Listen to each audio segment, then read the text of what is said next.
They say ancient Egypt was one of the greatest civilizations in human history, that the pyramids were tombs, that the Sphinx was just a monument. But what if they're wrong? What if everything we've been told about how, when, and why these structures were built has been filtered through a lens that refuses to consider a more unsettling possibility? Because there's something strange about ancient Egypt, the precision of the Great Pyramid, the sheer scale of the blocks, the myths of gods descending from the sky. It doesn't add up, not if we believe they did it all with copper tools and manpower alone. Some researchers think these sites were never designed by humans at all, or at least not only by humans. What if the origins of ancient Egypt don't lie in the Nile Valley, but somewhere far beyond our planet? If ancient Egypt really was touched by something not of this earth, then we're not just talking about rewriting a chapter of history, we're talking about tearing up the whole book. Because if the pyramids weren't just tombs, if they were machines, energy sources, or even beacons, then every assumption we've made about our past collapses. It means humanity's rise wasn't entirely natural, that we may have had help from somewhere else. And if that's true, then what else have we misunderstood? What secrets are still buried in the sand? And more importantly, who buried them? The stakes here aren't just academic, they're existential. Because if advanced civilizations were walking this earth thousands of years ago, civilizations not from here, then the real question isn't, were they here? The real question is, are they coming back? The Great Pyramid of Giza stands as the last surviving wonder of the ancient world, and for good reason. Rising over 450 feet into the desert sky, built from over 2 million limestone and granite blocks, it weighs an estimated 6.5 million tons. And yet, despite being over 4,500 years old, according to mainstream historians, its construction still defies modern explanation. This isn't just about scale, it's about precision. The pyramid's base spans 13 acres and is level to within less than an inch. Each side is aligned almost perfectly with true north, south, east, and west, a feat we'd struggle to replicate today without lasers or satellites. Even more baffling is how the pyramid's blocks, some weighing as much as 80 tons, were transported and placed with near-perfect alignment. In many areas, the joints between the stones are so tight that not even a razor blade can slide between them. We're told this was all done with copper tools and manual labor. But that explanation raises more questions than it answers. How did a Bronze Age civilization achieve tolerances measured in fractions of an inch? How did they lift and maneuver stones heavier than a modern-day tank? This isn't just a marvel of ancient craftsmanship, it's something else. Something that doesn't fit the timeline we've been given. And when you realize that the pyramid's measurements encode the dimensions of the Earth, the precession of the equinoxes, and even the speed of light, down to staggering levels of accuracy, the picture becomes even more bizarre. Were these just lucky coincidences, or is it possible the builders knew something, or someone, that we don't? Some believe that this kind of precision was beyond human capability at the time, that the pyramid wasn't just a tomb, but a machine, a device, or even a message. And if that's the case, the implications are massive, because it suggests that the people of ancient Egypt, or those who came before them, had access to knowledge and technology far ahead of their time, possibly not of this world. The deeper you look inside the Great Pyramid, the stranger it gets, not just because of its immense scale, but because of the materials used in its construction. Take red granite, for example. This isn't your average building stone. It's one of the hardest substances on Earth, ranking around 6 to 7 on the Mohs scale, nearly as hard as steel. Yet inside the so-called King's Chamber, massive red granite blocks, some weighing up to 80 tons, were precisely cut, transported and stacked dozens of feet above ground level. According to mainstream Egyptology, all of this was done with simple hand tools made of copper, a metal too soft to even scratch granite. Let that sink in. We're expected to believe that laborers using primitive tools carved, smoothed and shaped some of the hardest stone on earth, then hauled it hundreds of miles from Aswan to Giza and lifted it into place with perfect alignment. No cranes, no trucks, no blueprints, no margin for error. The entire chamber is a masterpiece of engineering, sealed shut and lined with red granite, as if it were a pressure chamber, not a burial room. Then there's the issue of the joints. Many of the casing stones, especially those that once formed the polished white outer shell of the pyramid, are fitted together with astonishing accuracy. In fact, the joints between them are measured in thousandths of an inch. Some are so precise they make modern high-rise construction look sloppy by comparison. Even today, this level of craftsmanship is rare outside aerospace and medical industries. But supposedly, the ancient Egyptians pulled it off in the desert, with no steel, no wheels, no advanced tools, and no written construction plans that have ever been found. And between those stones, a mysterious binding material, some kind of cement or mortar that has puzzled scientists for decades. It's not just unusual, it's unknown.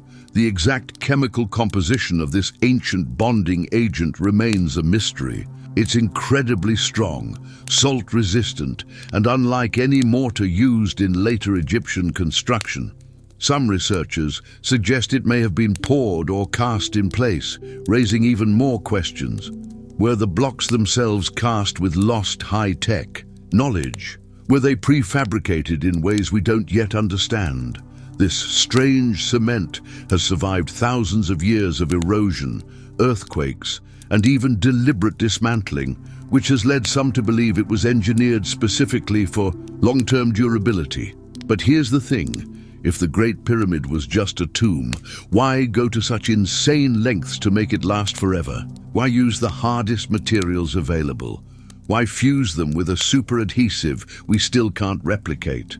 And why build it with such precision that entire courses of stone are indistinguishable from machine-cut work? For ancient astronaut theorists, these aren't minor inconsistencies. They're clues. Clues that point to knowledge far beyond what humans should have had at the time. Maybe this wasn't just a royal monument. Maybe it was a monument left for us, a marker, a signal, a machine that once did something incredible and has now fallen silent. And if that's true, then the real question isn't how the Great Pyramid was built, but who or what wanted it to last forever. One of the strangest facts about the Great Pyramid, and indeed all the major monuments of ancient Egypt, is what we don't find. We don't find the tools. We don't find the blueprints. We don't find the evidence you'd expect from a massive state-sponsored construction project that supposedly lasted decades and employed tens of thousands of workers. In fact, for the largest and most complex stone structure in human history, the archaeological silence is deafening. Start with the tools. If the ancient Egyptians used copper chisels, as the traditional narrative claims, we should find mountains. Of them, broken ones, bent ones, sharpened and discarded ones, worn down to nubs by grinding against millions of tons of limestone and granite. But those tools, the very instruments we're told shaped this civilization, are conspicuously rare. In fact, not a single copper tool has ever been definitively linked to the actual construction of the Great Pyramid. That's not just odd, it's statistically impossible. You don't move 2.3 million blocks without leaving behind a workshop or two. And what about scaffolding, ramps, pulleys? For a structure that rises 450 feet into the air, where is the evidence of the massive wooden support systems that would have been required to move and position stones weighing up to 80 tons? Wood rots, yes, but it doesn't disappear without a trace. There are no drawings, no diagrams, no inscriptions showing teams of workers building the pyramids, not even a painted mural glorifying the pharaoh's greatest achievement. That's right, the Egyptians, who documented everything, never depicted the construction of their most iconic monument. This isn't just a missing chapter in the history books. This is like finding a spaceship on your front lawn and no instruction manual, no blueprints, no crew logs, just silence. So what happened? Were the records lost? Were they destroyed? Or were they never there to begin with? Some Egyptologists argue that the knowledge was passed down orally, that the workers didn't need blueprints. They followed the orders of master builders who had memorized the design. But that explanation doesn't hold up under scrutiny. Oral tradition can guide small villages, but it can't coordinate the largest construction project in human prehistory. Not when every block must be measured and aligned with astonishing precision, every corner pointing to true cardinal directions, and the entire structure resting on a base that's almost perfectly level. And yet, we're told it all came together without writing anything down. That's where alternative researchers step in. They point to the absence of tools and plans, not as an oversight, but as a signal that perhaps the builders weren't primitive laborers, but part of something else, something more advanced. Maybe the pyramid wasn't built by Egyptians, but merely inherited from an earlier civilization. Or more controversially, maybe it was designed by a race not bound to Earth at all. Some theorists propose that the builders, whoever they were, didn't need conventional tools, that they used technology lost to time or hidden from us entirely: acoustic levitation, vibrational cutting, anti-gravity manipulation, sound waves that soften stone. It all sounds crazy, until you realize that dragging 70-ton stones through sand with rope sounds even crazier, and yet that's what we're supposed to believe. So the next time someone tells you the Egyptians built the Great Pyramid with copper chisels and back-breaking labor, ask them this: where are the tools? Where are the ramps? Where are the plans? Because until we find them, we have to consider the possibility that this wasn't just a human project. It might have been a message, a monument, or even a machine built by someone who knew exactly what they were doing and didn't want us to know how they did it. For decades, we were told the pyramids were tombs, grand burial chambers for pharaohs who wanted to ascend into the afterlife in style. But there's a problem with that theory. No pharaoh has ever been found inside the Great Pyramid. No mummy, no inscriptions, no funerary objects, nothing, just empty stone chambers. It's almost as if the pyramid wasn't built to house the dead, but to power the living. That's the foundation of a radical theory. The pyramids, particularly the Great Pyramid of Giza, weren't tombs at all. They were energy machines. Sound crazy? Maybe. But let's break it down. Inside the Great Pyramid are three key chambers: the subterranean chamber, the Queen's chamber, and the King's chamber. These aren't laid out randomly. They're positioned with incredible precision, each aligned with specific star constellations. Now consider this.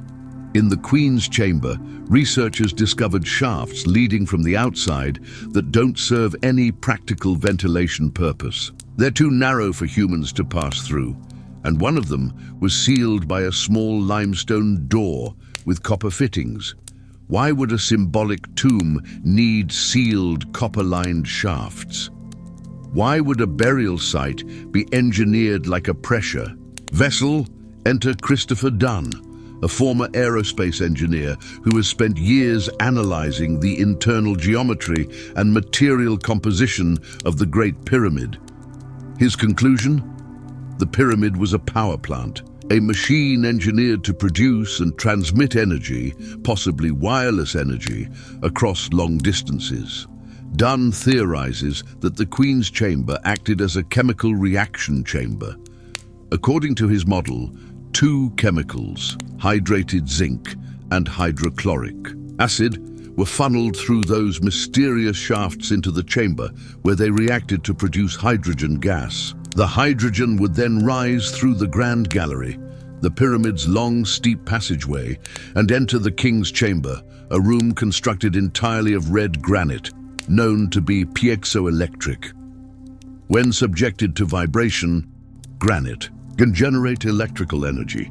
Now picture this: the Earth itself produces low-frequency vibrations. These vibrations, amplified through the architecture of the pyramid, could have energized the hydrogen gas in the king's chamber, essentially turning the entire structure into a resonating, microwave-generating energy device. Not a tomb, a power generator, but it doesn't stop there. What if the pyramid wasn't just creating energy, but broadcasting it? All across Egypt stand massive obelisks carved from the same red granite. Obelisks that, according to Dunn and others, may have served as receivers, tuned to absorb and distribute the pyramid's energy output. Think of them as ancient transmission towers, capable of powering cities, tools, or perhaps even technology, far beyond our understanding. Still think it sounds like science fiction? Nikola Tesla, yes, that Tesla, once proposed a similar system: wireless energy transmission through the Earth's natural frequencies, using towers and tuned receivers. And where did Tesla get his inspiration? From studying the pyramids.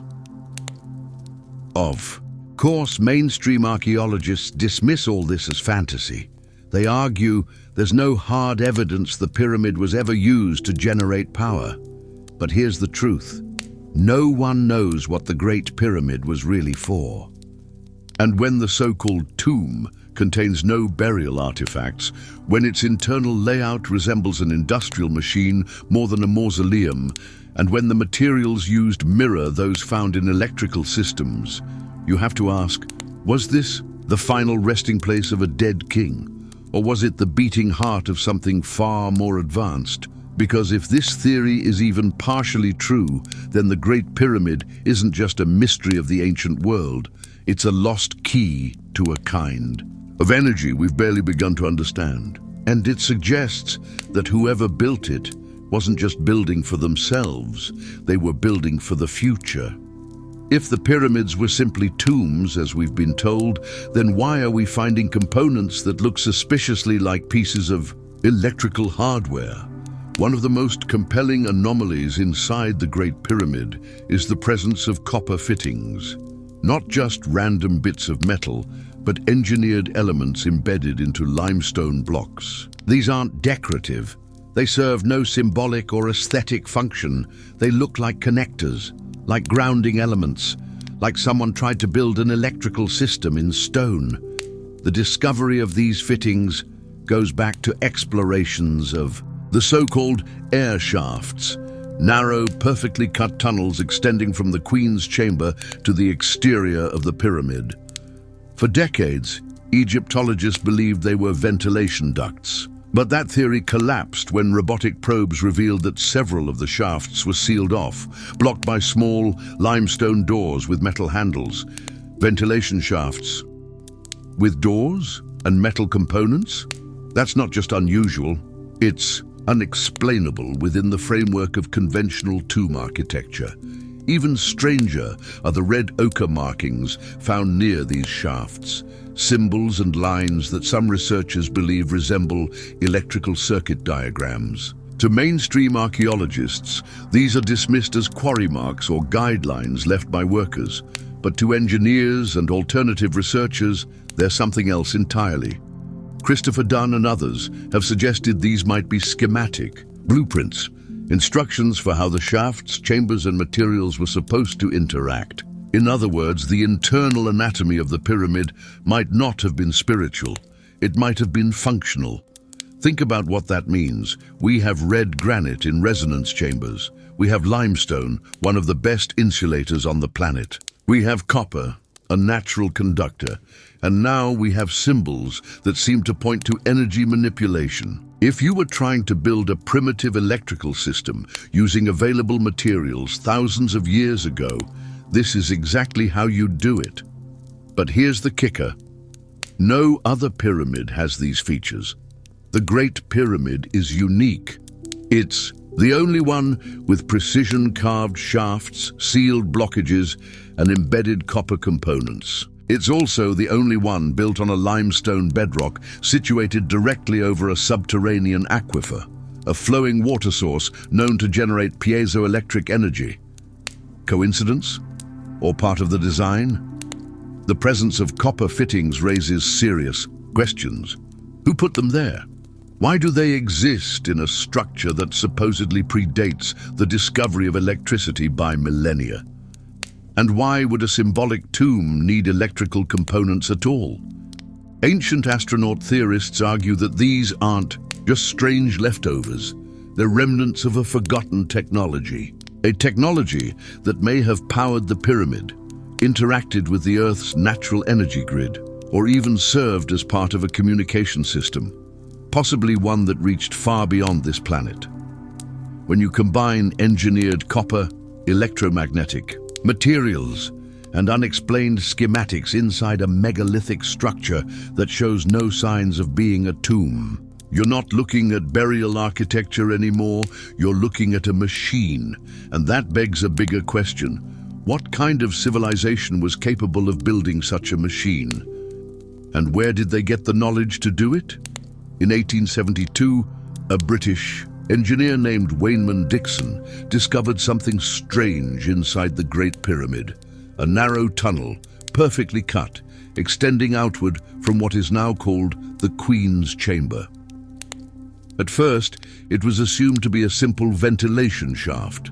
But as decades passed and further shafts were discovered, a much stranger picture began to emerge. These weren't random holes, they were engineered passageways. And what lay at the end of some of them? Sealed doors? Yes, doors. In shafts, no wider than a loaf of bread. In 1993, German robotics engineer Rudolf Gantenbrink sent a small crawler robot named UPU-Out-2 into one of these shafts. It crawled upward, deep into the core of the pyramid, navigating a tunnel too narrow for any human to ever enter. After over 200 feet of slow, meticulous movement, it stopped. There, deep inside the pyramid, was a small limestone block, smooth, rectangular, perfectly cut, with two small copper handles embedded into it. Let's be clear, no one was ever supposed to go through that passage. No one could fit, and yet someone took the time, over 4,500 years ago, to carve this tunnel, seal it with a block, and insert metal components into it. Not for decoration, not for symbolism, but for function. What kind of function? We still don't know. But the mystery didn't stop there. In 2002, a new robot probe was sent to investigate the sealed door. This time, engineers equipped it with a drill and a fiber optic camera. The robot punctured a small hole through the limestone plug and revealed yet another sealed chamber behind it. Another stone, another blockage, a door behind the door. This was no accident, it was intentional. Layered security embedded deep within the architecture, completely hidden from human access. What were they trying to protect? Think about this. These shafts are just 8 inches wide, too small for even a child to crawl through. There is no practical reason, none, to go to the trouble of cutting tunnels this narrow, lining them with copper fittings, and sealing them off with stone plugs, unless they weren't meant for humans. This leads some theorists to speculate that these shafts weren't designed to ventilate or to guide souls, but to transmit something: energy, signals, information. Could these blockages be part of a system designed to channel and focus energy within the pyramid's core? Or were they access points, stargates or relay ports for a kind of technology we can't even comprehend? What's even more baffling is how mainstream archaeologists explain these doors. They call them symbolic, allegories for the soul's journey, ritual barriers to the afterlife.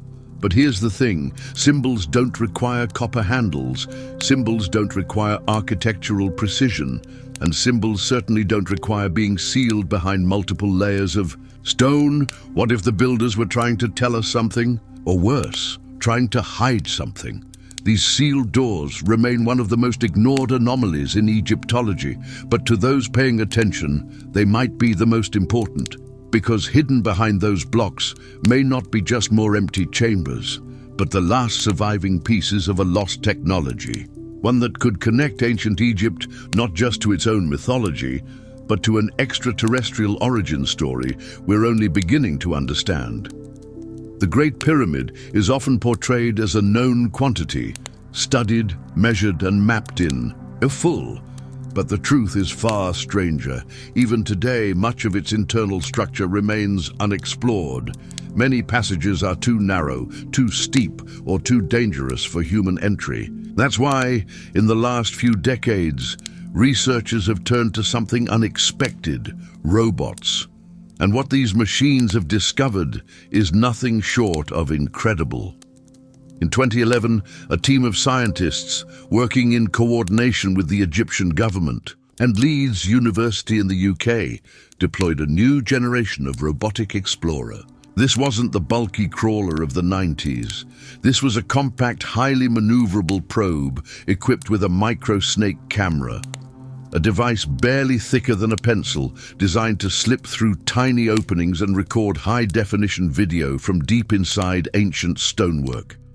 Its mission: to explore beyond the Gantenbrink door, the limestone plug discovered in the shaft leading from the Queen's chamber. After drilling a small hole through the stone, the team inserted the snake camera. What it revealed sent shockwaves through the archaeological community. Beyond the plug was a hidden cavity, a smooth-walled chamber, undisturbed for thousands of years. On the floor, the camera captured images of red markings, lines, symbols, and what appeared to be painted signs. Some researchers interpreted them as mere workman's graffiti, but others weren't so quick to dismiss them. To them, these weren't doodles. They were codes, technical markings, perhaps even instructions.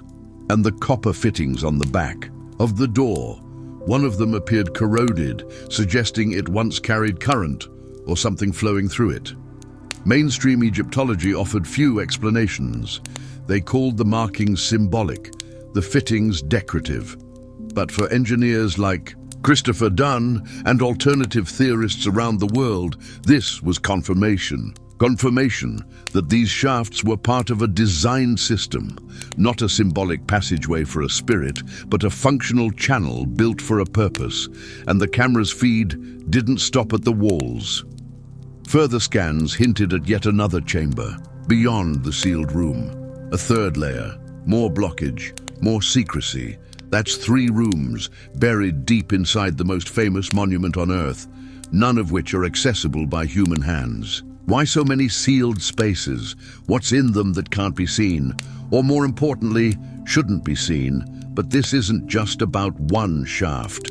Robots have been used in other areas of the pyramid as well, revealing unexpected voids, hidden cavities, and structural anomalies that defy current understanding. In 2017, a French-Japanese team using muon tomography, a form of cosmic ray imaging, discovered a massive, previously unknown void above the Grand Gallery.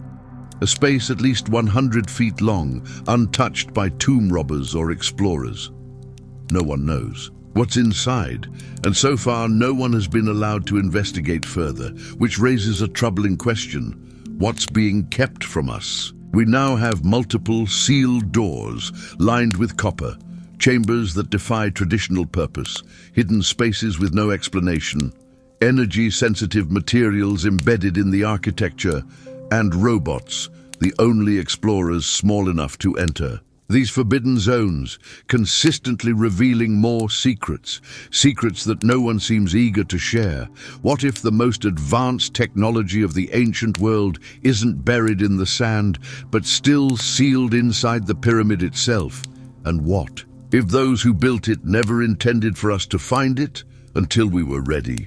At what point does coincidence stop being coincidence? When every shaft is perfectly aligned, every sealed door guarded by copper fixtures, and every material tuned to specific electrical or vibrational properties, are we really still talking about a tomb?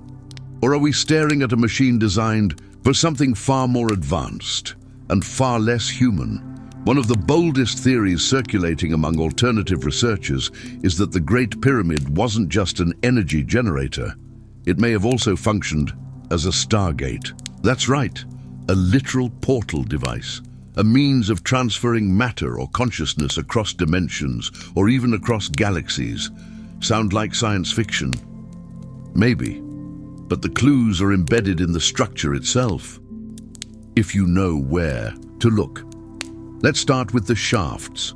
The so-called air shafts are angled with stunning precision to align with key stars in Orion's belt and Sirius, both of which were central to ancient Egyptian cosmology. Egyptologists say these alignments were symbolic, representing the pharaoh's soul ascending to the heavens. But what if the symbolism was the technology? What if these shafts were not metaphors for ascension, but mechanisms to enable it? Some theorists suggest the Great Pyramid acted as a resonant chamber, a device that, when activated, produced powerful energetic fields.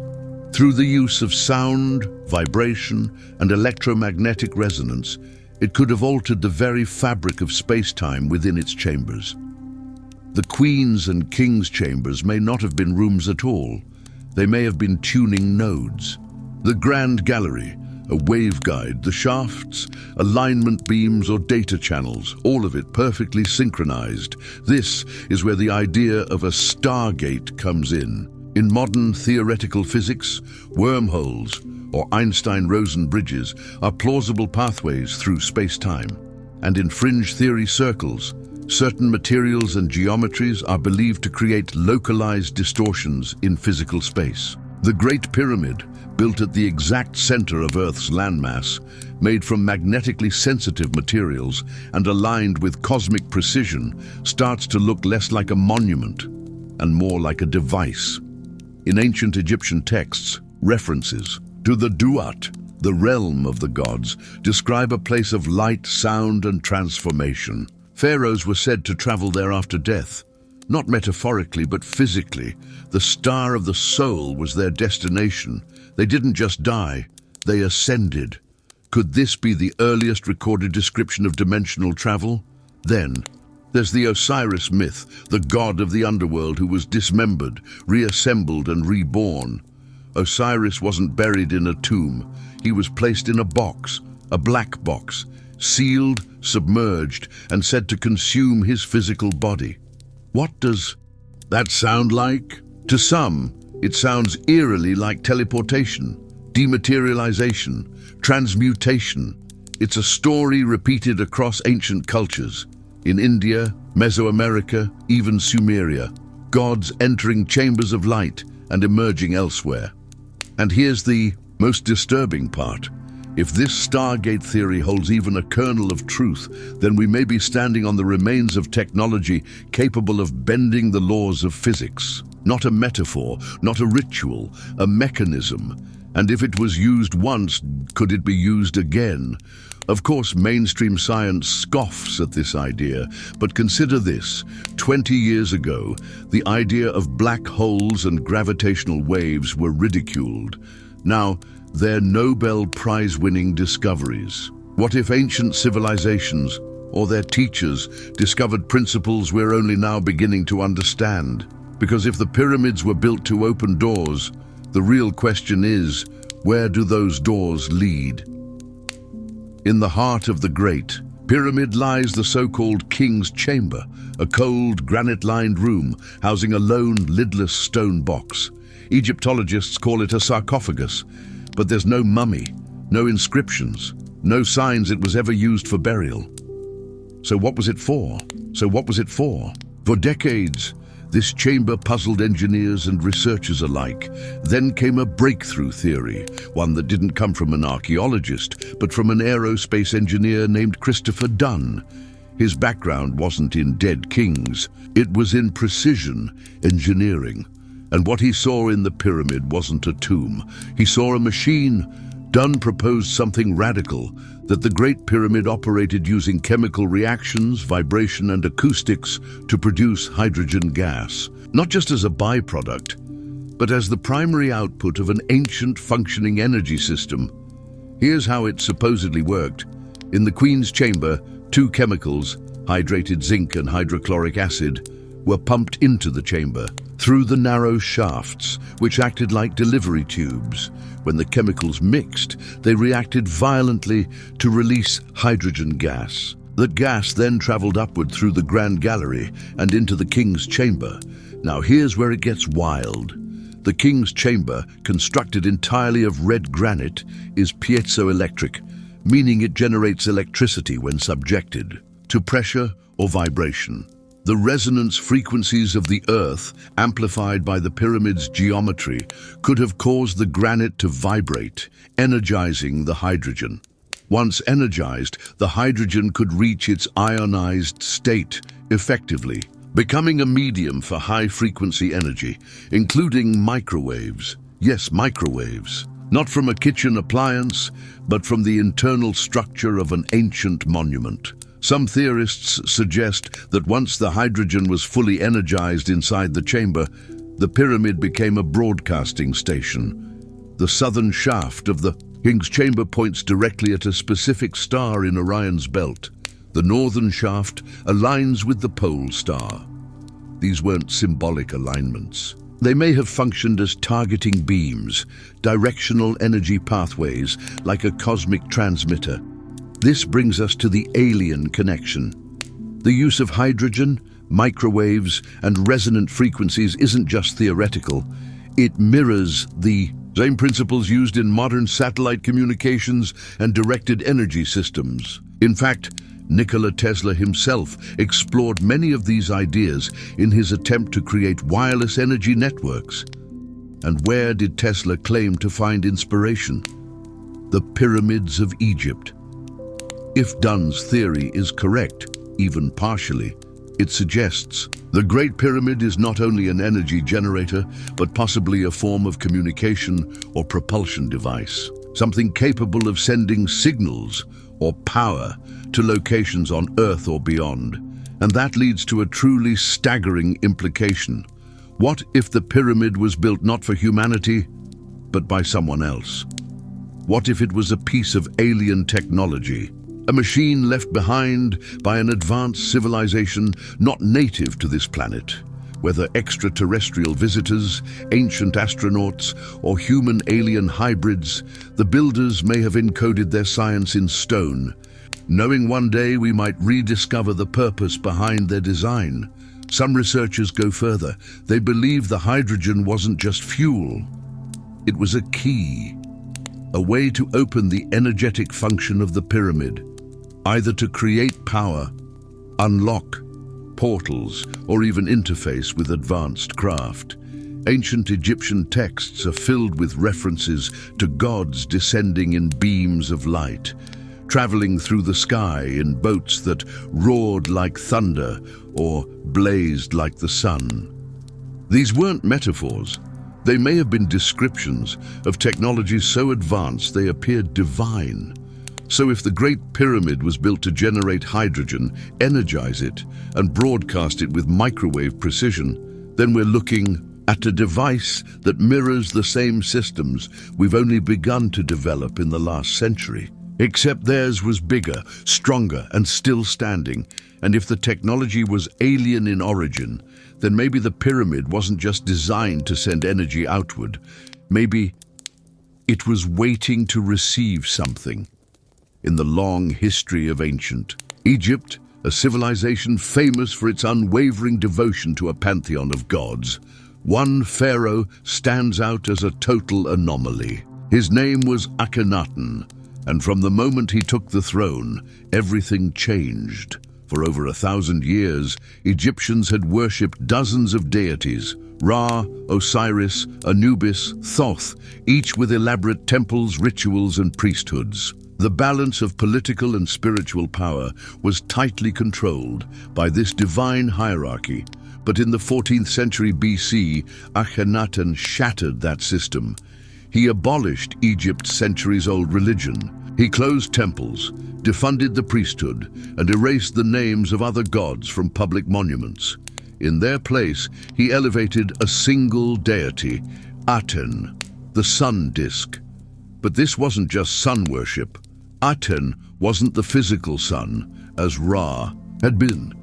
Aten was something more abstract, more distant, a blinding, radiant force in the sky that Akhenaten described as the sole source of life. According to his own inscriptions, this being spoke to him directly, guiding his vision for a new Egypt. Overnight, the king declared himself the intermediary between Aten and humanity. No more gods, no more traditions, just the pharaoh and the mysterious disk in the sky. Why would a ruler make such a dangerous move? This wasn't a religious reform, it was a revolution. Akhenaten risked the wrath of Egypt's most powerful institutions to follow a vision no one else seemed to share. And here's the strange part. He didn't just change the religion, he changed the art, the language, even the architecture. He built an entirely new capital city, Amarna, dedicated solely to Aten. And unlike previous pharaohs who portrayed themselves as godlike warriors, Akhenaten appeared in intimate, almost alien poses, with his wife, Nefertiti, playing with his children beneath the rays of the Aten disk. Mainstream scholars call this the beginning of monotheism, the world's first. But some researchers see something deeper, something off, because according to Akhenaten, Aten was not just divine, it was from the sky. He described it as descending between two mountains. He claimed it emitted power, that it illuminated, all with its rays, and guided him from above. This wasn't mythology, these were technical descriptions, visual encounters, possibly first contact. So here's the question. Was Aten truly a god? Or was it something else? Something misunderstood? A ship? A craft? A being of light? And why did Akhenaten alone seem to possess this connection? Some ancient astronaut theorists believe the answer lies not just in what Akhenaten believed, but in who or what he was. When you look at depictions of Akhenaten, something jumps out immediately. He doesn't look like any other pharaoh in Egyptian history. While past rulers were immortalized as idealized warriors, broad-shouldered, muscular, and square-jawed, Akhenaten is different, almost shockingly different. He's shown with a long, narrow face, almond-shaped eyes, drooping cheeks, wide hips, and an elongated, cone-shaped skull.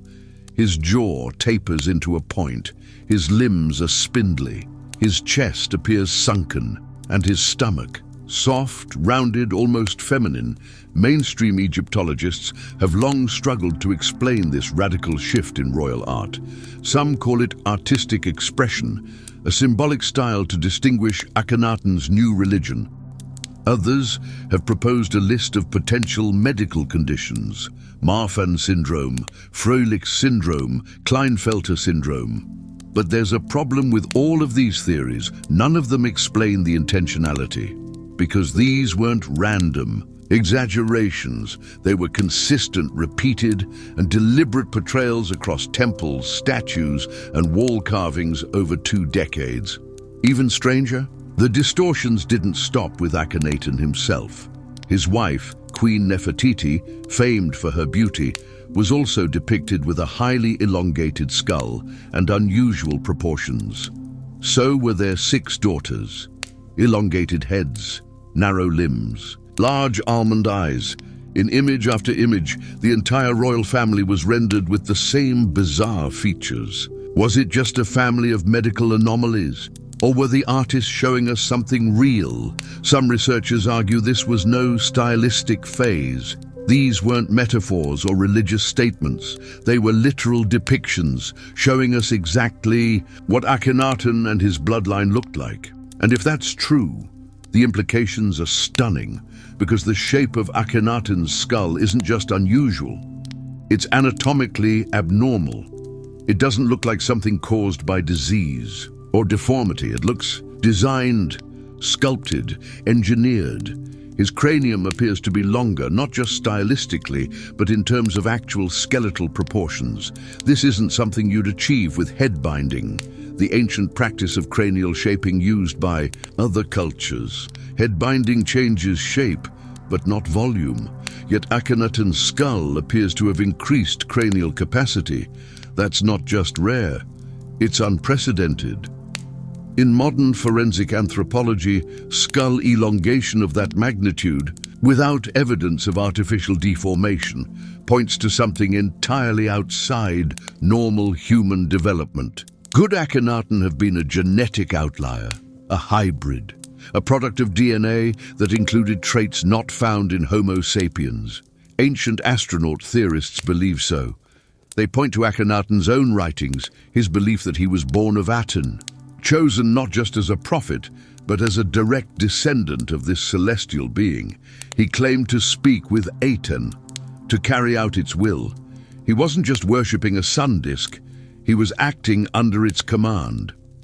And that brings us to the central question: was Akhenaten's bizarre appearance merely symbolic, or was it biological? Was he a human being distorted by artistic vision, or a hybrid of human and something else entirely? Because if this was his actual physiology, then we're not just talking about the most controversial pharaoh in history. We're talking about the first physical evidence of extraterrestrial genetics in a ruling human lineage. Akhenaten wasn't alone in his unusual appearance. In fact, the more you examine the artistic record from his reign, the more it becomes clear.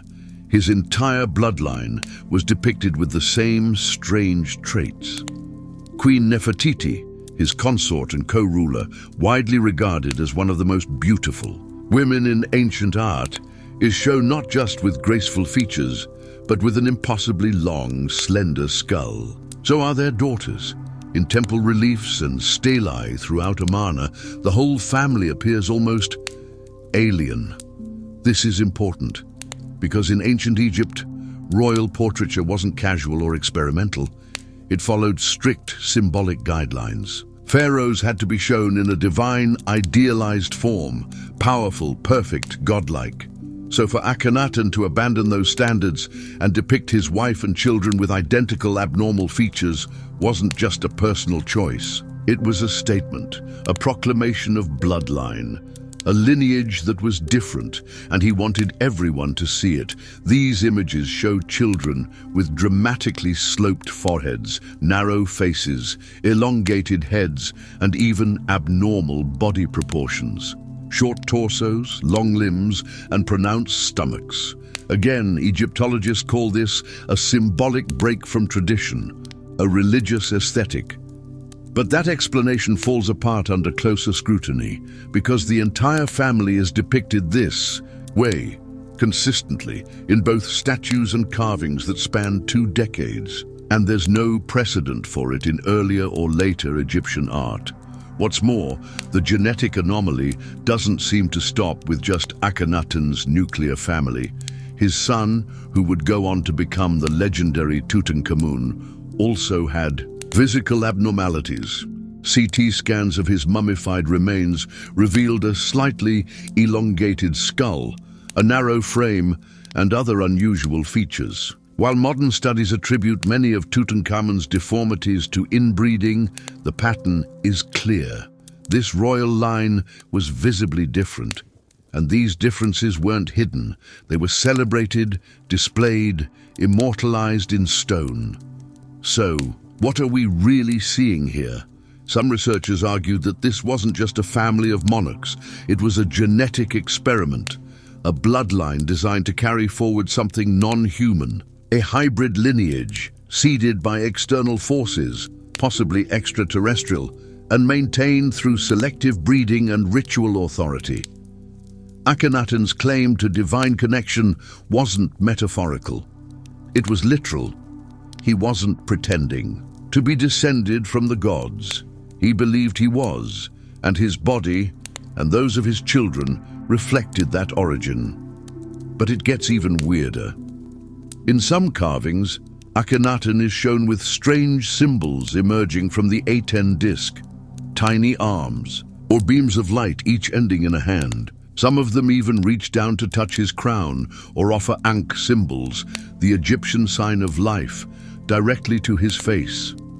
These depictions are unlike anything else in Egyptian iconography. No other god is shown this way. No other pharaoh is portrayed in such intimate connection with a celestial object. And while mainstream Egyptology sees this as a spiritual metaphor, ancient astronaut theorists see something far more literal: contact, not with a god, but with a being, a craft, a technology hovering above Egypt, interacting directly with its chosen emissary. Akhenaten's radical appearance, his family's unusual genetics, and their exclusive relationship with the Aten all point in the same direction. This was not an ordinary dynasty. This was a carefully managed bloodline, and the reason it looked different, acted differently, and ruled with such disruptive ideology may be because it was never fully human in the first place. What if Akhenaten didn't just believe he was connected to the gods? What if he was? This is the central and controversial theory among ancient astronaut researchers, that Akhenaten wasn't merely a visionary pharaoh or a religious reformer, but a genetic hybrid, part human, part something else. For the ancient Egyptians, the line between the divine and the physical was thin. Pharaohs were considered gods on earth, direct descendants of celestial beings, but Akhenaten's case is unique. He didn't just inherit the title of divinity, he embodied it in a completely new form. His elongated skull, androgynous features, and peculiar physiology weren't hidden away or corrected by artists. They were front and center, declared, celebrated, almost like proof. This idea that Akhenaten had alien DNA rests on several key pieces of circumstantial evidence. First, there's the consistent anatomical abnormality within his bloodline. These weren't one-off artistic flourishes. They were recurring, exaggerated, and emphasized across 2 generations. Second, there's his radical shift in religion, abandoning thousands of years of tradition to worship a mysterious sun disk that descended from the sky. Third, there's his claim of direct communication with Aten, not as a prophet, but as an extension of its will. He wasn't acting in faith. He was following instructions. And then there's the legacy. After Akhenaten died, his successors went to great lengths to erase his memory. His name was scratched off monuments, his temples were destroyed, his city, Amarna, was abandoned and buried under sand. Why? Historians say it was because of his heresy, but what if it was something more?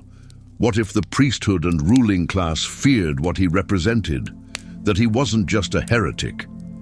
He was a reminder that humanity had been visited, or possibly manipulated, by beings not of this world. Some researchers believe that Akhenaten may have been the result of a long-running genetic experiment, a line of humans bred with non-human DNA, carefully nurtured through royal bloodlines and presented at the right moment to reshape Egypt's future. His reign, short, dramatic, and unprecedented, may have been the culmination of that project, a cosmic test. And once the test was complete, the evidence was buried. This isn't an isolated idea. Across the world, ancient cultures have myths of gods descending from the sky to interbreed with humans. In Sumerian texts, the Anunnaki manipulate human genetics. In Indian Vedic stories, divine beings take human wives. In Mesoamerican lore, feathered serpents teach the secrets of the stars. The pattern repeats. Advanced beings arrive, interact with humanity, and leave behind a bloodline that carries fragments of their power. Akhenaten may have been one of those fragments. The theory becomes even more compelling when you consider that many of Egypt's most enigmatic achievements, the precision of the pyramids, the astronomical alignments, the knowledge of the body and soul, were not developed after his reign, but were already ancient by the time he lived. He didn't build the pyramids, he inherited them, along with their secrets, along with their possible connection to the stars. So if Akhenaten was part of something bigger, something not entirely human, then his strange appearance, his divine obsession, and his rapid erasure from history all make sense. He was never supposed to last. He was a signal, a reminder, a living symbol of a cosmic connection that had to be hidden once more, until we were ready to rediscover it. And maybe that time is now. Akhenaten and his family aren't the only ones in history depicted or discovered with elongated skulls. In fact, across the globe, from the deserts of Peru to the islands of Malta, archaeologists have unearthed human remains that challenge everything we think we know about human anatomy. Let's start with Paracas, Peru. In the 1920s, archaeologist Julio Tello uncovered a massive necropolis filled with hundreds of elongated skulls. These weren't crude or accidental, they were deliberate, structured, and remarkably consistent. To this day, over 300 of these skulls have been catalogued, and many of them share characteristics eerily similar to the depictions of Akhenaten and his family. Extended cranial vaults, sloped foreheads, narrow facial features, and most notably, missing sagittal sutures. The sagittal suture is the fibrous joint that runs from the front to the back of a human skull, where the two parietal bones meet. In all natural human skulls, this seam is present unless surgically removed or affected by rare genetic disorders. But in many Paracas skulls, it's simply not there, and neither are signs of cranial binding. This is important. Head binding, an ancient cultural practice used to shape skulls during infancy, changes shape but not volume. The Paracas skulls have up to 25% more cranial capacity than normal human skulls.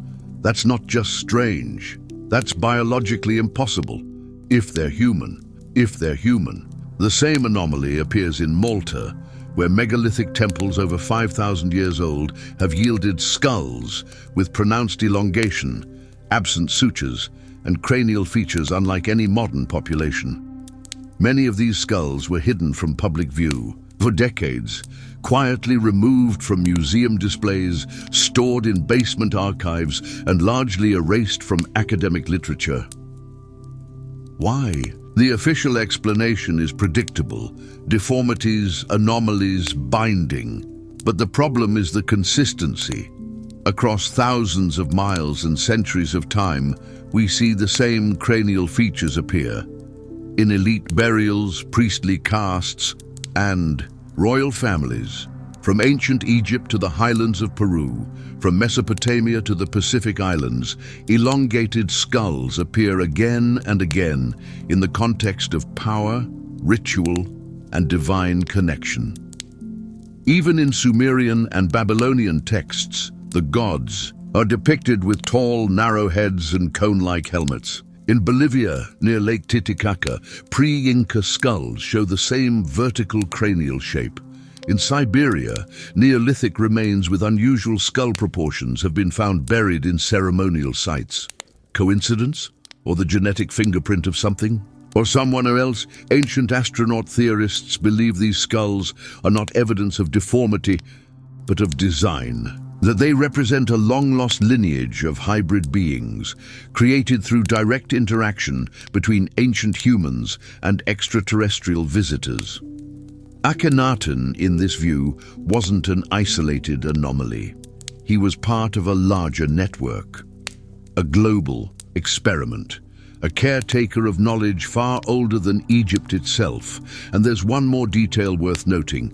Many of these skulls, in Peru, Malta, and elsewhere, are found in pre-flood layers.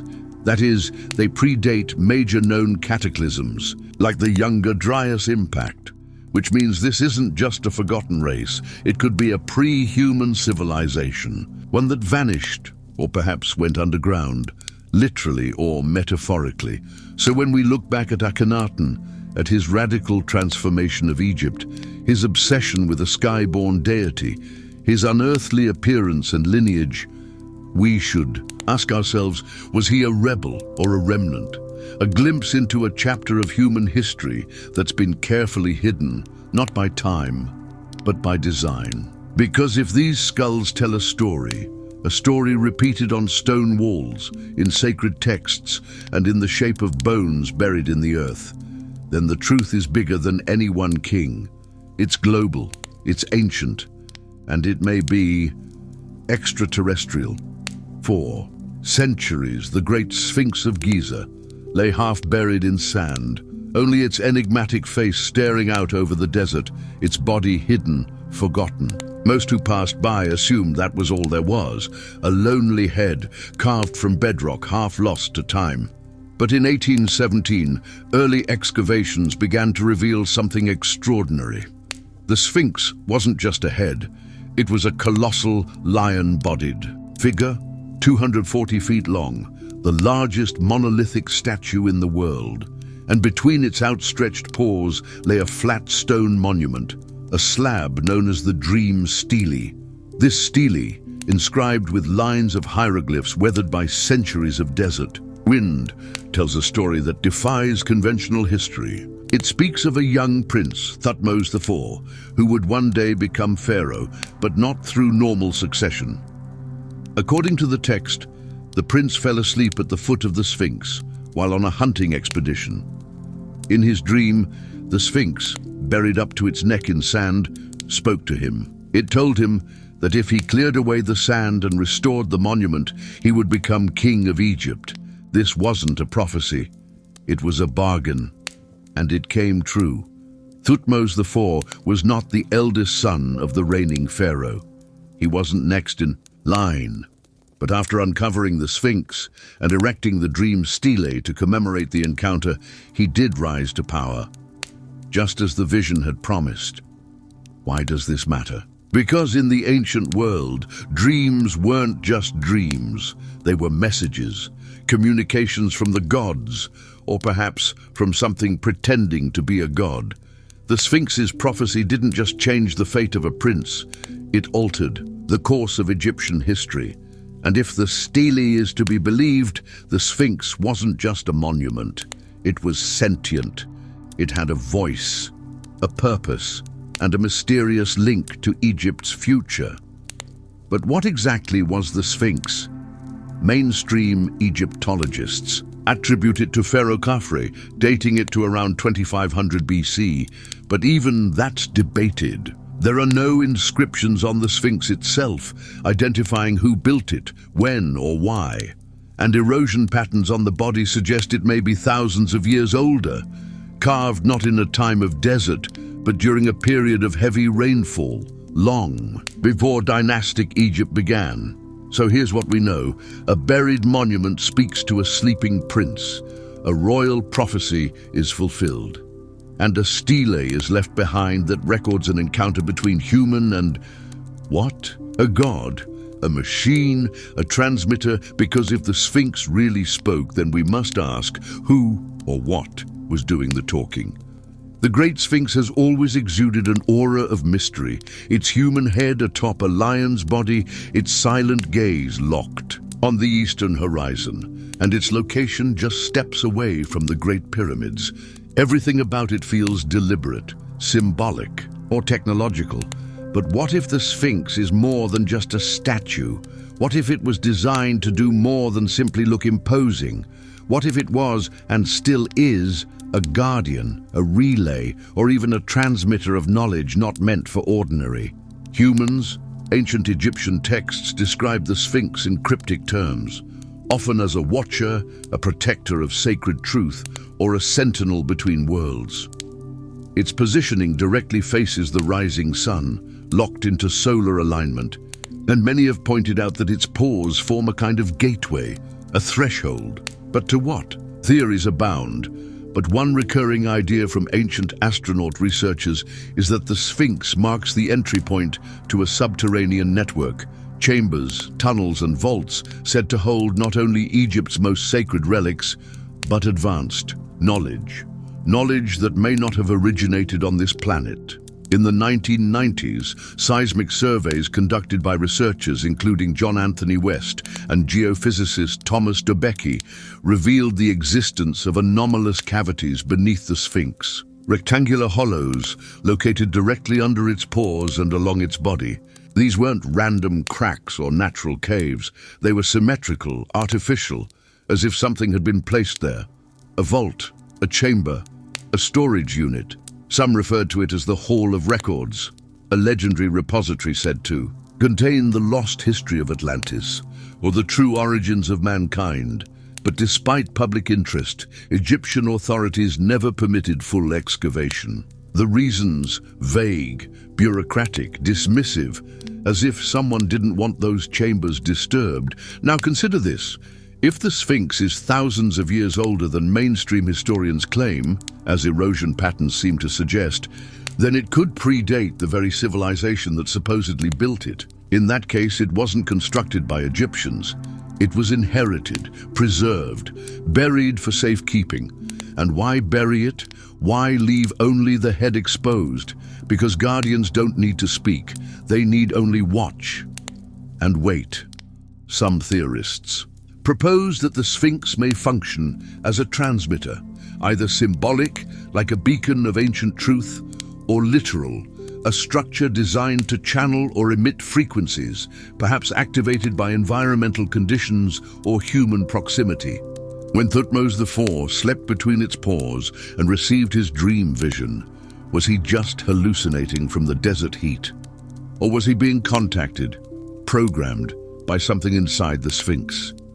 And let's not forget the geographical context. The Sphinx is located at the very heart of the Giza Plateau, surrounded by what could be the most technologically advanced structures of the ancient world. What if the Sphinx is not the centerpiece, but the key, the central node in a network of energy, geometry, and intention, guiding those who know how to decode its presence, its buried state, its unusual erosion, its lack of inscriptions? All of this points to a design meant to preserve, to conceal, and to protect. But protect what? Sacred relics? Alien archives? A device that still waits to be reactivated? We may never know, because the Sphinx doesn't offer answers easily. But if it really did speak to Thutmose IV, if it changed the course of dynastic Egypt with a single dream, then it's not just stone, it's memory. And maybe its message. Buried within the inscriptions of the dream stele, amidst the recounting of Thutmose IV's vision, there is one phrase that has baffled researchers and thrilled theorists alike. Everything the eye of the Lord illuminates shall be yours. To a traditional Egyptologist, this is poetic, a metaphor, divine favor shining upon a chosen king. But to those who dig deeper and ask harder questions, this isn't just metaphor. This is a clue. Because in the ancient world, metaphors didn't appear out of nowhere. They were grounded in observation.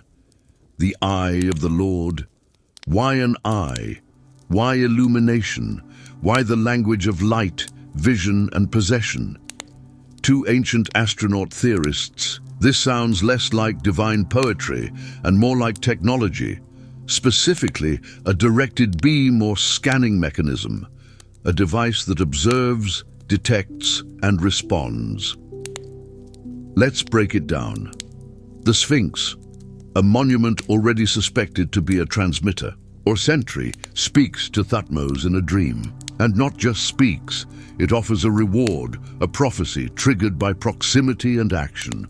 In the story, when the prince lies down in front of the buried monument, the eye of the Sphinx, or the force controlling it, is activated. It shines upon him, it chooses him, and in return he becomes king. This isn't mythology. This sounds like an interface, a machine responding to a biological signal. Now consider what we know from other ancient texts. In Mesopotamian and Hebrew accounts, divine beings are constantly described using phrases like flaming eyes, beams of fire, illuminated presence, or faces that shone like the sun. These descriptions are consistent across cultures and continents. What if these weren't just spiritual visions, but witness accounts?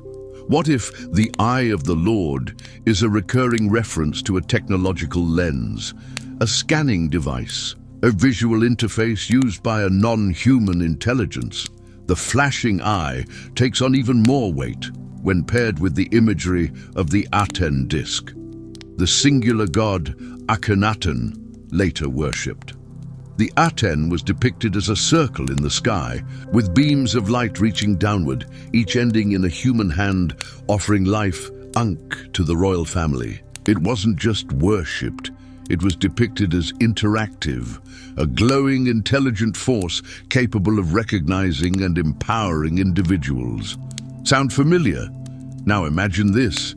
The Sphinx, partially buried but still functional, was once connected to a larger system, a network of pyramids, shafts, chambers, and energy-conducting obelisks. When Thutmose IV approached and lay in its shadow, the system recognized him. Whether biologically, spiritually, or energetically, he was validated. The eye activated, the prophecy was delivered, and the lineage was sealed. That moment, recounted as a divine dream, may have been something much more tangible. A download, a burst of information from an ancient mechanism designed to communicate only with those who were meant to lead. A ritual of contact disguised as a bedtime vision. And it wouldn't be the last time we hear about beams of light from the sky, divine eyes that scan and choose, or monuments that respond to the worthy. In stories of Moses, Enoch, and even Sumerian kings, the pattern repeats. A blinding vision, a speaking presence, a sudden transformation of destiny. So we're left with a question. Was the eye of the Lord truly the gaze of a god, or the lens of a machine? Was it divine favor or biometric authentication? Because if the monuments of Giza weren't just built to last, but to interface, then maybe Thutmose IV wasn't the first to be chosen, and he may not be the last. The story of Thutmose IV's dream doesn't end with his unexpected rise to power. In fact, it may have set in motion one of the most dramatic and mysterious dynastic shifts in all of Egyptian history. Because Thutmose IV wasn't just a lucky prince who cleared sand off a buried monument. He was the grandfather of a pharaoh who would change everything, Akhenaten. Think about the timeline. The Sphinx speaks to Thutmose IV. He becomes king despite not being the rightful heir. His reign stabilizes Egypt, and his lineage continues. One generation later, his grandson Akhenaten takes the throne and shatters over 1,000 years of religious tradition. He doesn't just reform Egypt's beliefs. He destroys the entire polytheistic system and introduces a single god. The Aten. Coincidence? Some researchers believe the seeds of Akhenaten's revolution were planted during Thutmose IV's encounter with the Sphinx. That the dream wasn't just a personal revelation. It was the activation of a bloodline, a recognition, or perhaps even a manipulation of human destiny by an external force. In that view, the Sphinx didn't just choose a king, it chose a future. Let's go back to what the dream stele says.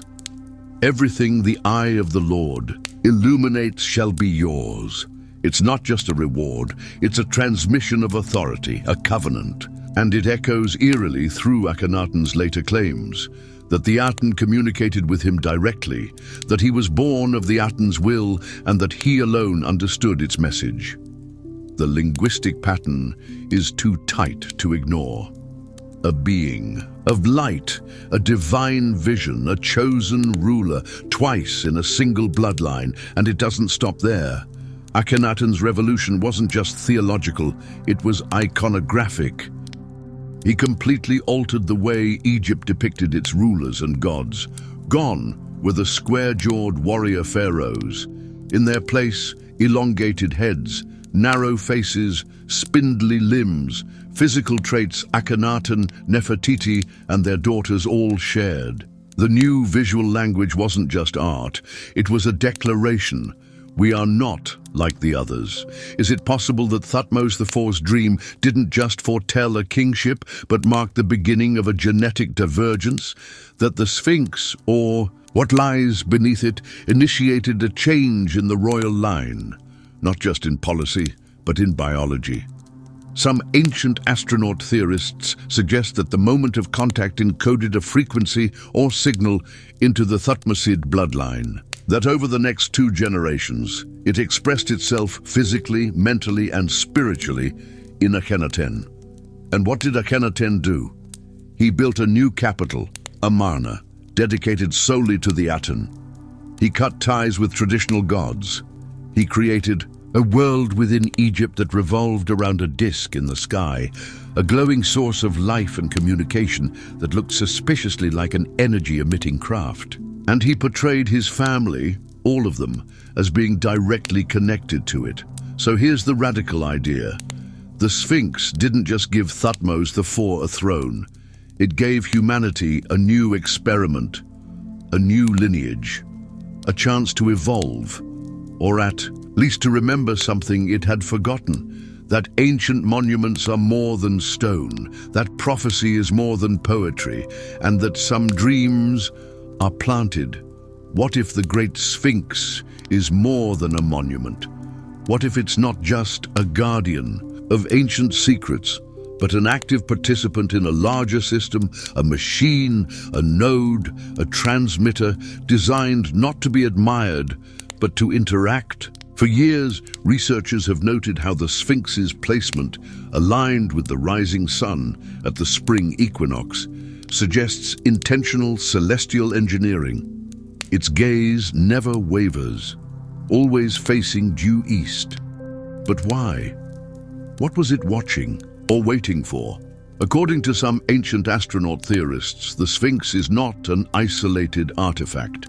It's part of a network, a vast energetic system built into the landscape of the Giza Plateau. The 3 great pyramids, the Sphinx, the subterranean tunnels, and even nearby obelisks may be components of a once active grid, designed to gather, store, and transmit information. Not just spiritual wisdom, literal, energetic data. Think of it this way.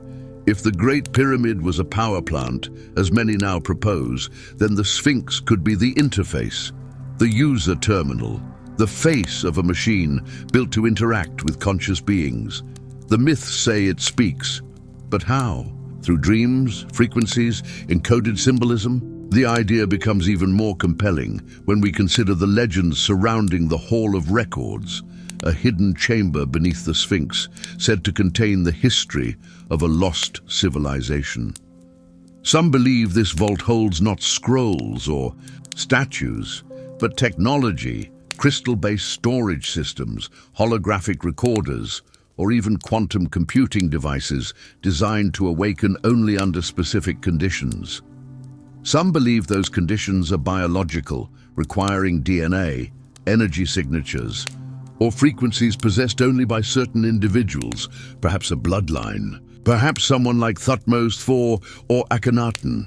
This framework leads to a radical proposition. The Sphinx may be alive, not in the biological sense, but in the technological one. An intelligent construct capable of interaction. A system with logic, gates, memory, purpose.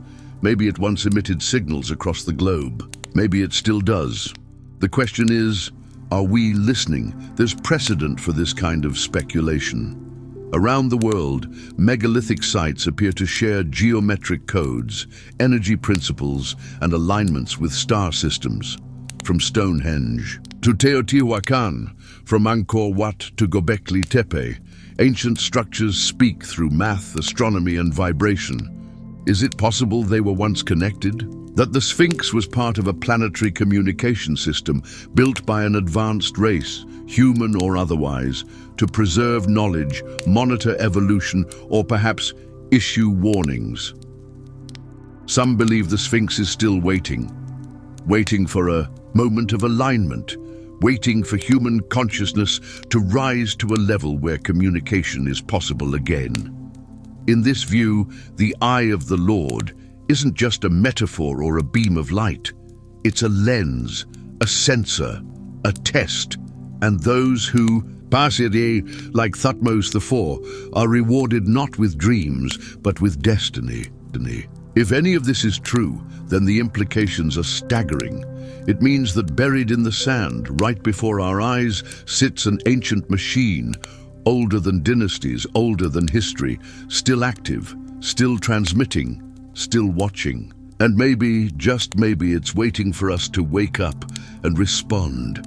The Great Pyramid of Giza might be the most famous, but it's far from the only one. In fact, once you start digging, sometimes literally, you'll find pyramids on every continent. Some hidden in plain sight, others buried beneath forests, deserts, or even oceans. But here's the catch. The more pyramids we find, the more it seems like we're looking at pieces of something far bigger, a global network, a system, a map of knowledge that spans the planet, and possibly far beyond. Let's start with the one almost no one talks about, off the coast of Cuba.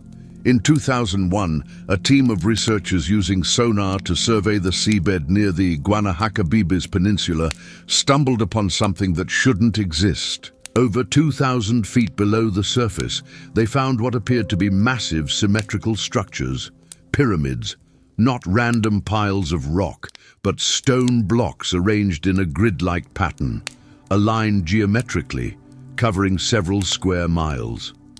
The Cuban government clamped down fast.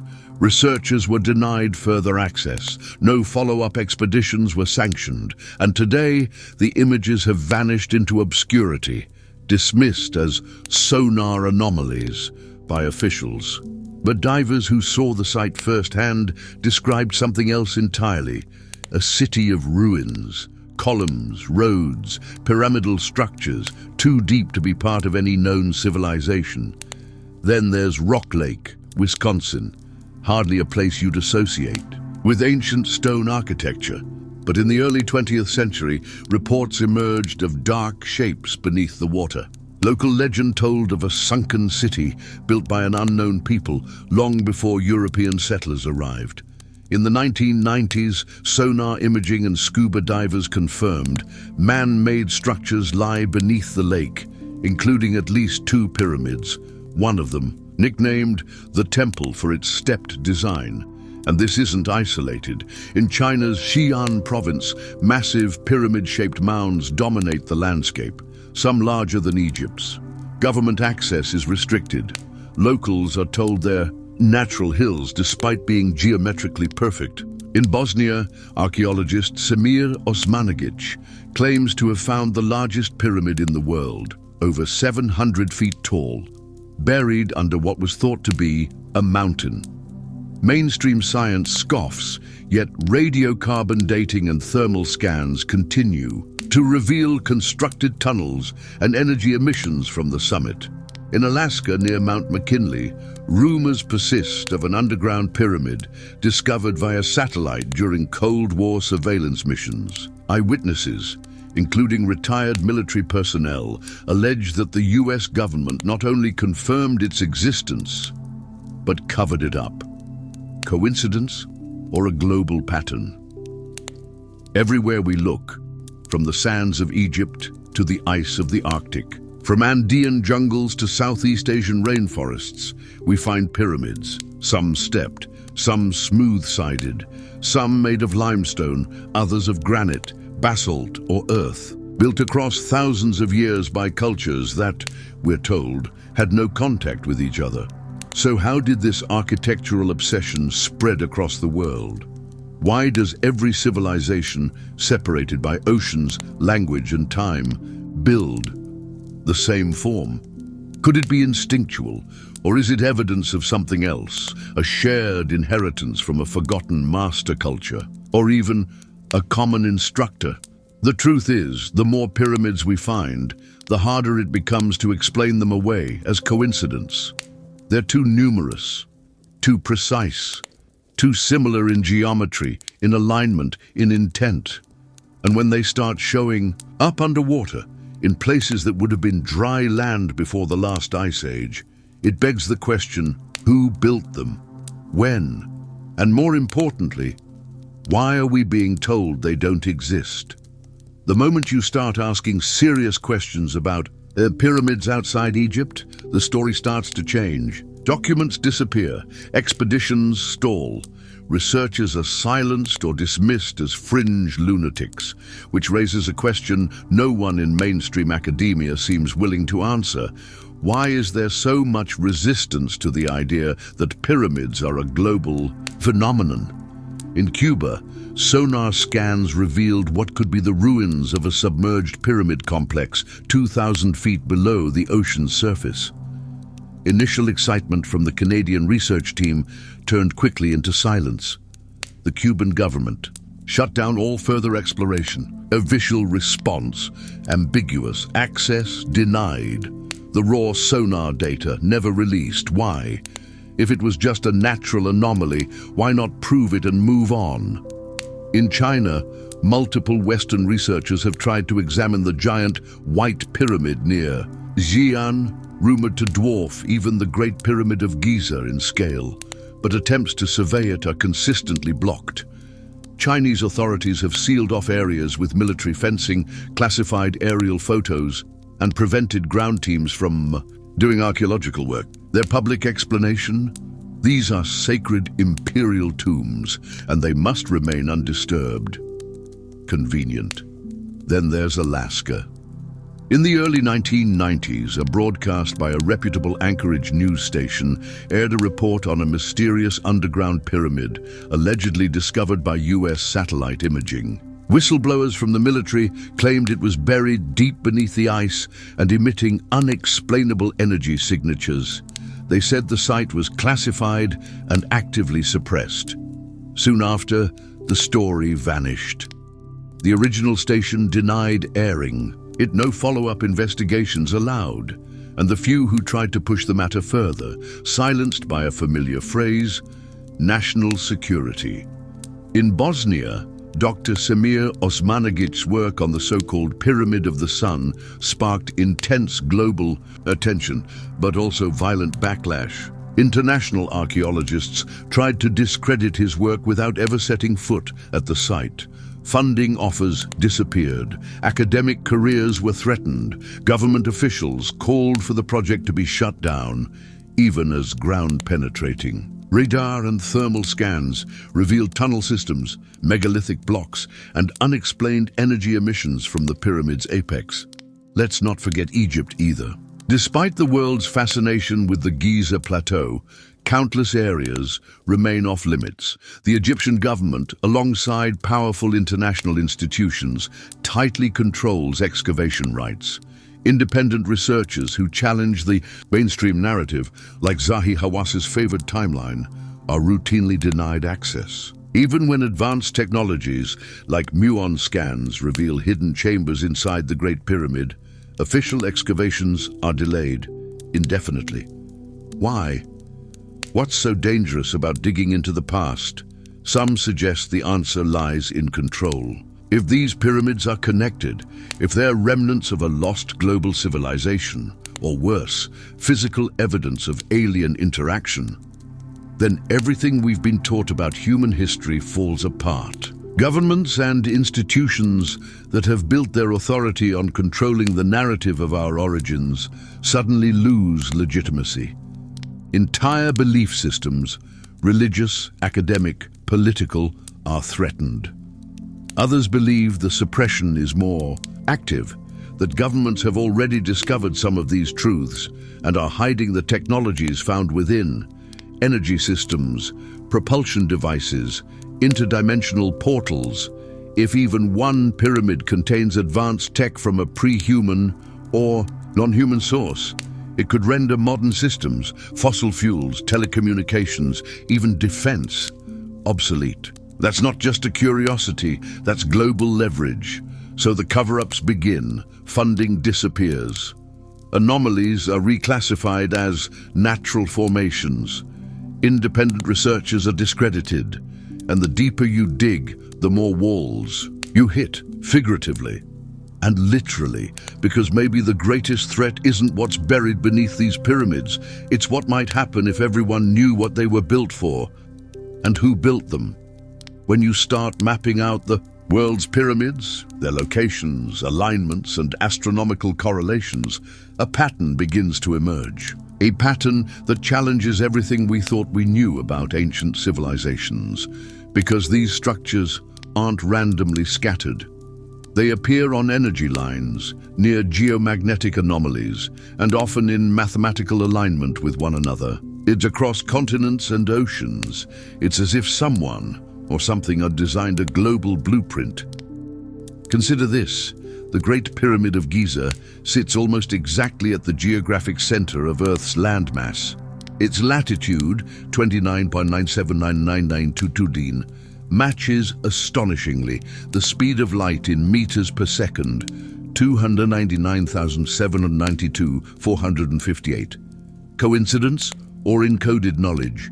The pyramid's proportions also reflect the dimensions of Earth itself down to mathematical constants. Like pi and the golden ratio, numbers found not just in nature, but in harmonic resonance systems. Now zoom out. Draw a line from Giza to Teotihuacan in Mexico and extend it further to Easter Island, then Angkor Wat in Cambodia, then Mohenjo-Daro in Pakistan. What you get is a global path that many believe follows what are called ley lines, Earth's natural energy currents. Along this line sit dozens of ancient pyramid sites, megalithic temples, and mysterious stone structures. The odds of that happening by accident? Astronomically low. And these aren't just spiritual centers. According to alternative researchers and geophysicists, many of these locations are rich in underground water, magnetic fields, and even unusual electromagnetic activity. Theories suggest that pyramids may have acted as resonators, harvesting, amplifying, and distributing Earth's natural energy, not just locally, but globally. In this model, the pyramids functioned like ancient transmitters and receivers, nodes in a planetary power grid. The Great Pyramid, with its precise chambers, conductive materials, granite, and insulating shell, limestone, may have generated energy through piezoelectric vibration, water-based ionization, or even hydrogen, plasma. Other pyramids around the world, made of basalt, crystal, or volcanic stone, could have received that energy, redistributed it, or harnessed it for localized use. In other words, a wireless energy network, thousands of years before Tesla, and possibly not built by humans at all. The implications are staggering. If the ancients, or those who taught them, knew how to tap into Earth's energy grid, they may have used pyramids for lighting, communication, even healing. Myths from Egypt, Mesoamerica, and China all reference temples of light, singing stones, or sacred sound chambers that resonate with energy. Were these stories metaphorical, or were they describing real technologies built into the very structure of the Earth? And if these pyramids were tuned to the planet's frequencies, perhaps they weren't just harvesting energy, but sending it out. To where? Some suggest the answer lies in the stars. Many pyramid complexes are aligned not just to cardinal directions, but to specific constellations: Orion, Sirius, the Pleiades. These aren't arbitrary. They appear across cultures and continents. The same stars, the same patterns, the same mythological importance. Could the pyramids have functioned as beacons, broadcasting signals beyond Earth, or as receivers designed to pick up communications from elsewhere? This theory turns pyramids from isolated wonders into parts of a planetary machine, one built not just to survive time, but to function across it. A machine that may still be active in ways we don't yet understand. If true, this grid may explain why pyramid locations are still so tightly guarded, why electromagnetic anomalies are brushed aside, why ground-penetrating radar that reveals tunnel systems under these sites often leads to sudden shutdowns. Because maybe, just maybe, someone already knows what these structures do. And they're using them. If pyramids are part of a global grid, aligned with Earth's energy fields, placed with astronomical precision, and built with materials ideal for conducting or amplifying power, then we have to ask, who designed the system? Was it the scattered civilizations of antiquity, each reinventing the same form by coincidence? Or was there a singular intelligence behind it, something far more advanced than any Bronze Age society? Many researchers believe the answer lies not in lost human ingenuity, but in extraterrestrial architecture. This theory proposes that Earth's pyramids, especially the most anomalous ones like those at Giza, Teotihuacan, and Xi'an, were constructed either by alien visitors or with their direct assistance, not as monuments, not as tombs, but as functional infrastructure, a planetary-scale system designed to generate energy, stabilize frequencies, and possibly even serve as a bridge between worlds. Let's start with energy. As discussed earlier, many ancient pyramids exhibit properties ideal for piezoelectric generation, magnetic resonance, and acoustic amplification.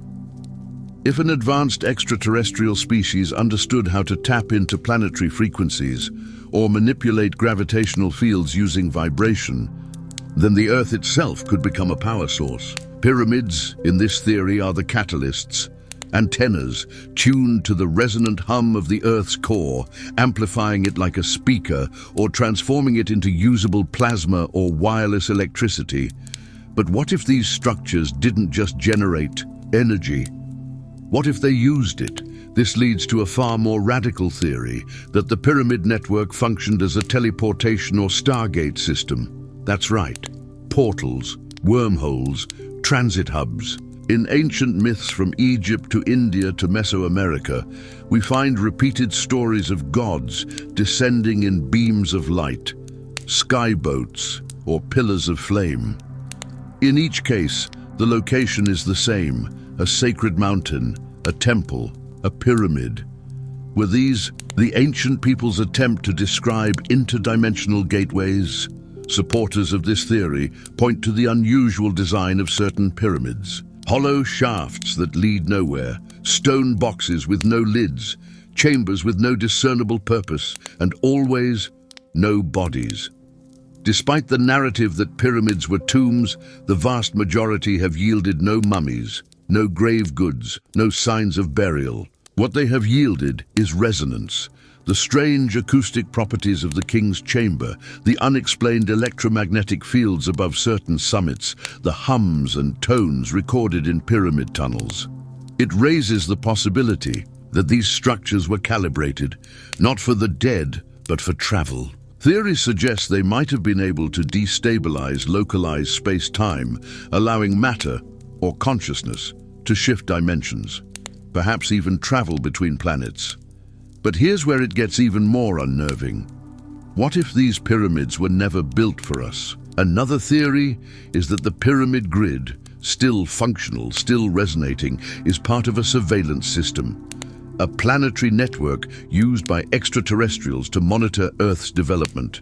Just as we send probes to moons and satellites to track ecosystems, perhaps they left behind infrastructure to observe us, to track civilizations, store data, or even influence consciousness. Some believe the hidden chambers, especially those we're not allowed to access, may still hold functioning tech, AI, biometric sensors, time-locked mechanisms waiting to activate, or already doing so without our knowledge.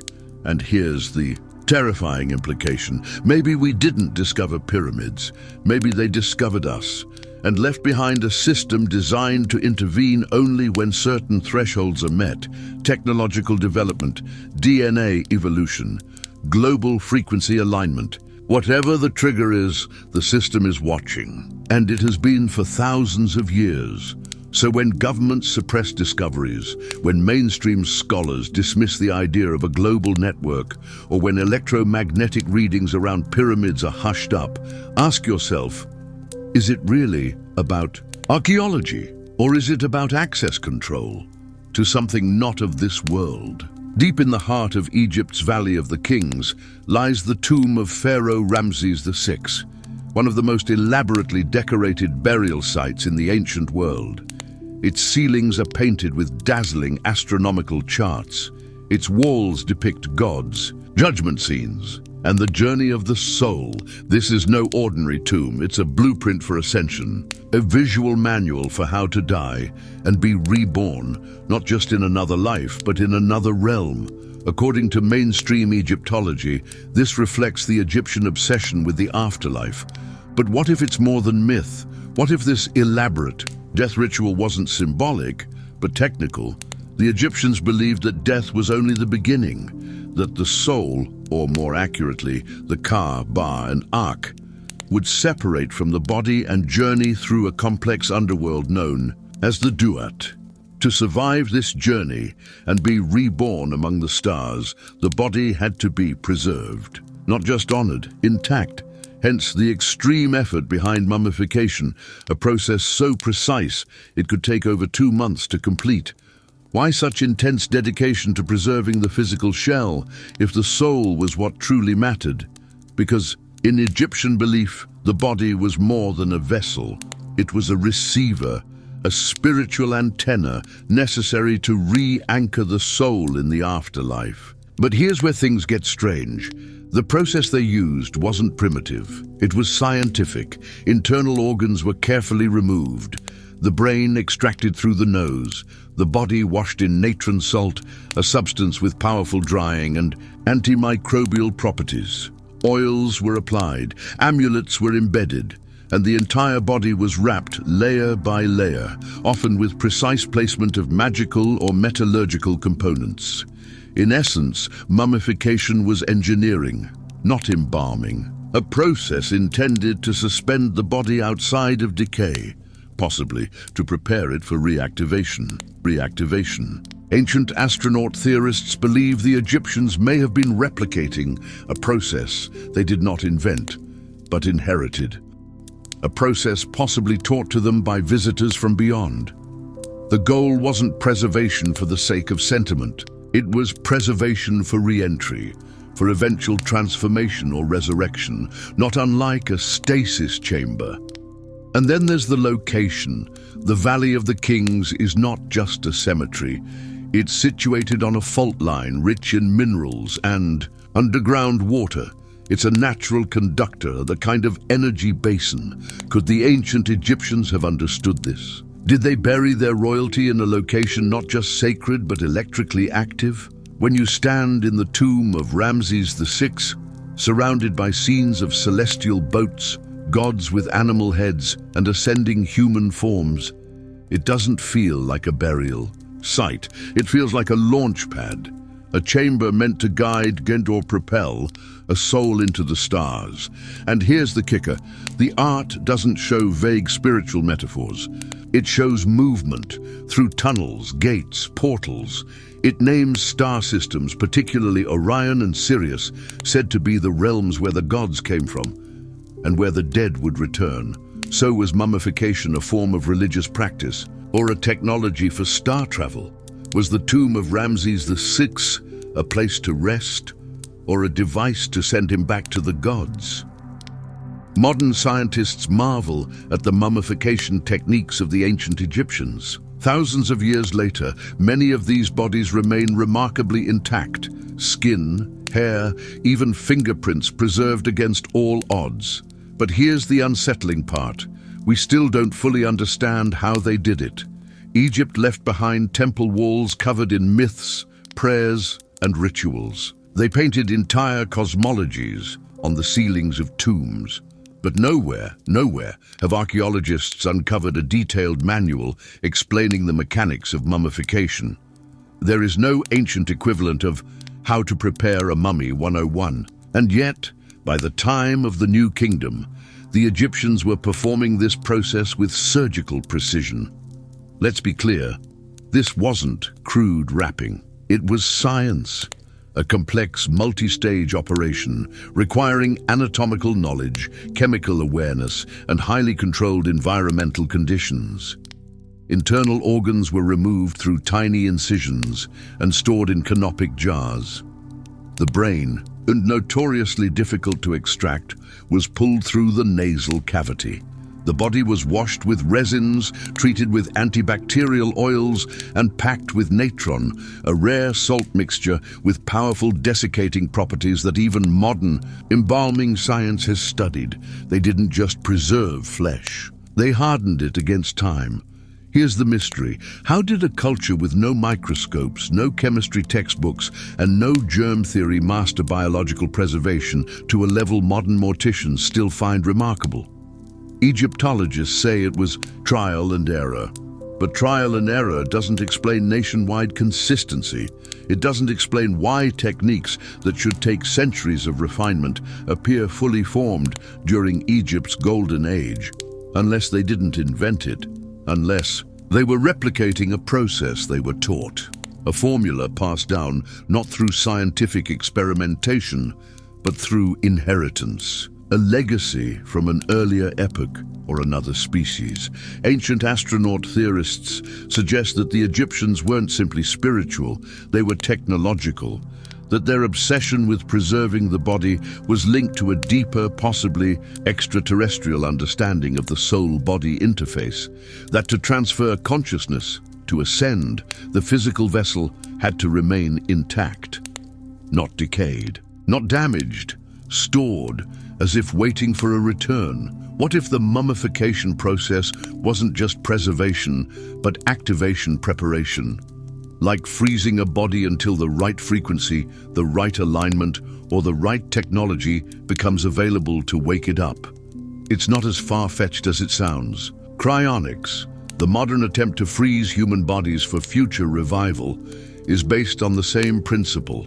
Suspend decay, buy time, await reactivation. And here's where it gets really strange. In Egyptian myth, it wasn't humans who invented mummification. It was the god Anubis, the jackal-headed deity of the dead. According to the Osiris myth, Anubis embalmed Osiris after his brother Set dismembered him. Using sacred oils and words of power, Anubis restored Osiris's body and enabled him to become ruler of the afterlife. This wasn't just magic. It was technology described in religious terms. Think about it. A god who understands anatomy, uses tools, and performs what is essentially biological reconstruction. Sounds less like a deity and more like a scientist or a bioengineer. Or, as some have suggested, a non-human intelligence that taught early Egyptians how to preserve not just flesh, but function. The real question isn't how the Egyptians perfected mummification. It's who showed them how to do it and why.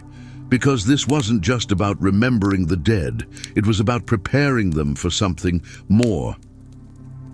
To the ancient Egyptians, death wasn't an ending.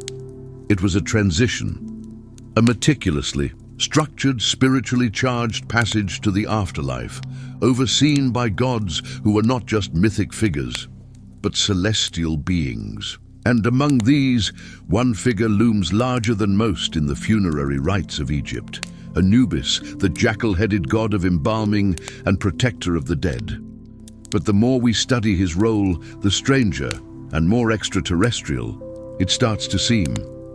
Anubis wasn't just a symbolic guardian. He was described as the first to perform mummification, the being who knew the exact procedures to preserve Osiris's body after it was dismembered and scattered by Set.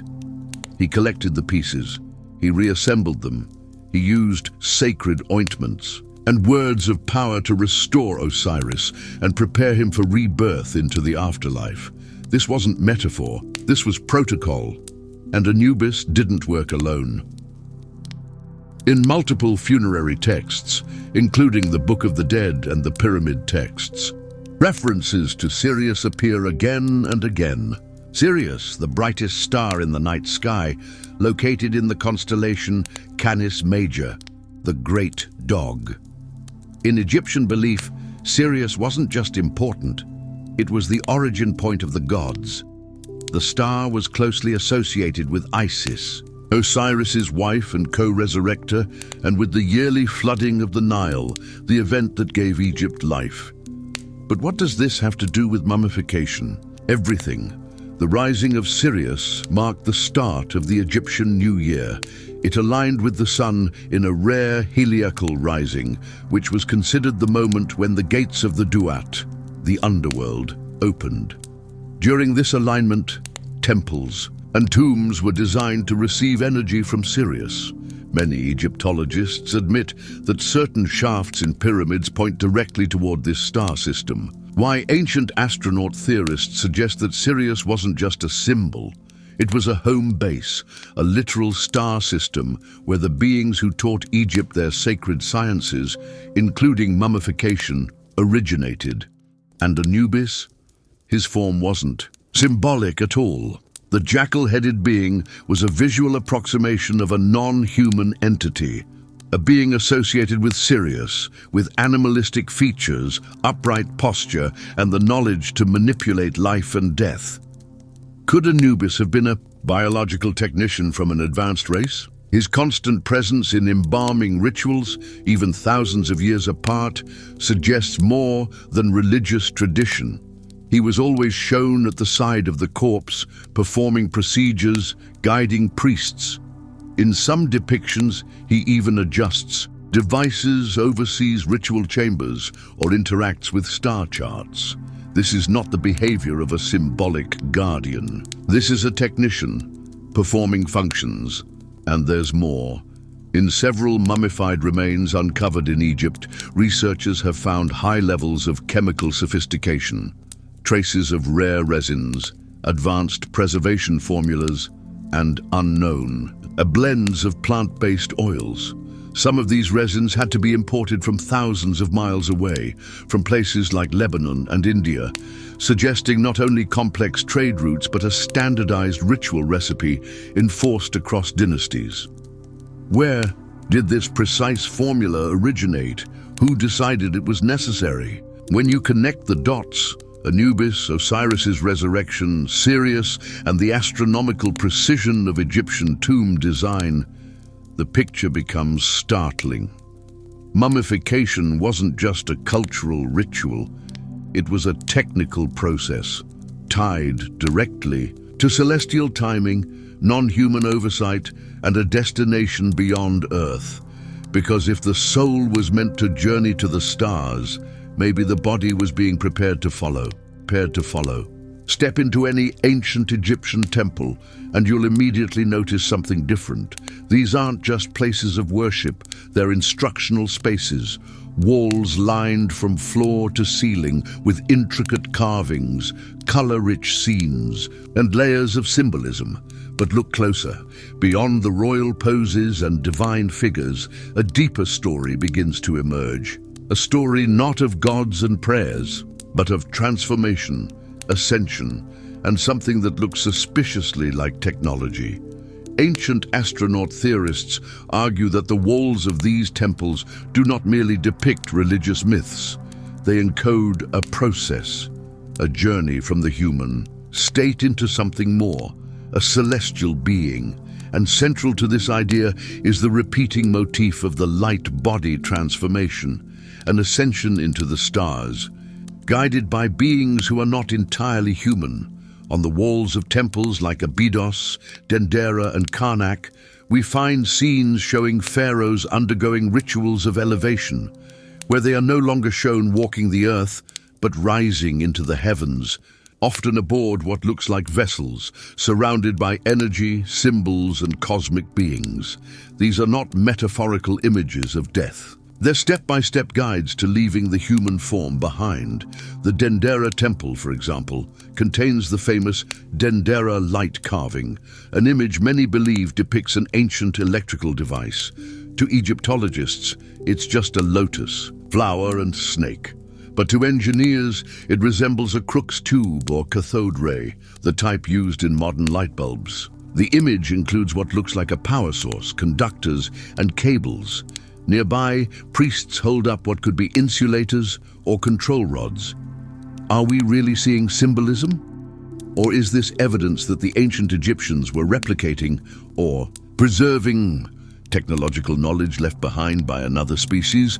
Other murals show beams of energy, rays of light transferring into or out of human figures, beings with wings or star-shaped auras, and resurrections not in the mythic sense, but with mechanical undertones. Osiris, repeatedly shown being reassembled and revived by Anubis and Isis, lies in structures resembling sarcophagi, wired to pillars or strange devices.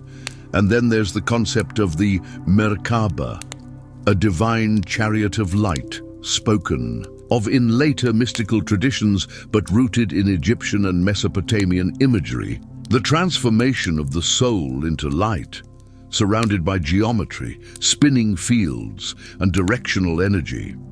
It sounds metaphysical, but in quantum and plasma physics, there are parallels. Energy fields that can contain consciousness. Could the chariot have been a metaphor for extra-dimensional travel, or a literal transportation technology? Here's where things take a cosmic turn. Many Egyptian texts, including the Book of the Dead, describe the soul's final destination not as a cloudy paradise, but as specific star systems: Orion, Sirius. The Duat was not underground, it was above, a gateway through which only those who had undergone the correct rituals, preserved their bodies properly, and aligned with the correct frequencies, could pass. And the beings who guard this process, always shown with hybrid features: hawk heads, jackal heads, crocodile faces, creatures that appear more alien than animal, possessing advanced knowledge, operating mechanisms, guiding the initiated through a dimensional veil.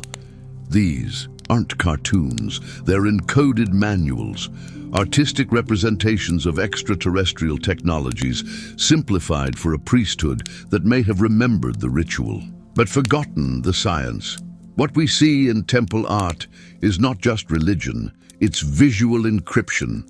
The story of how the human being, properly prepared and aligned, could transform, ascend, and perhaps even return home. We've seen the evidence. We've uncovered the clues. From the precision-cut stones of the Great Pyramid to the sealed chambers that whisper of ancient technology. From the alien-like skulls of Akhenaten's bloodline to the global web of pyramids buried beneath oceans, mountains, and official denials. We've followed the trail through stargates, mummification rituals, and celestial roadmaps carved into temple walls, each step leading us to the same unsettling question. Was ancient Egypt truly the work of man alone? Or did its gods descend from the stars?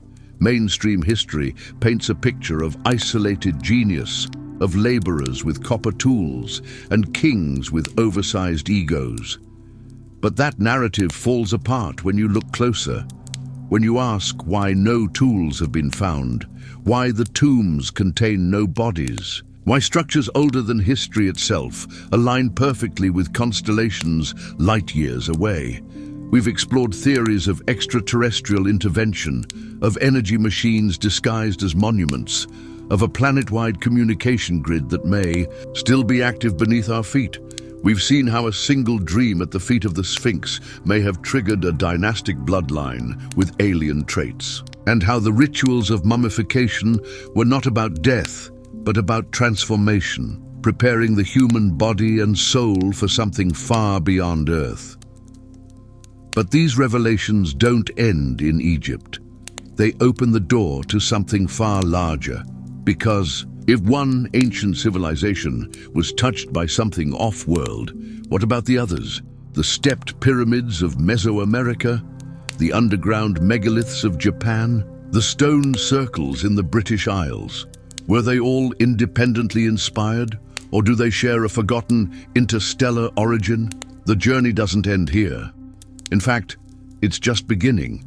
Because if ancient Egypt was shaped by visitors from the stars, then human history isn't just incomplete, it's been edited.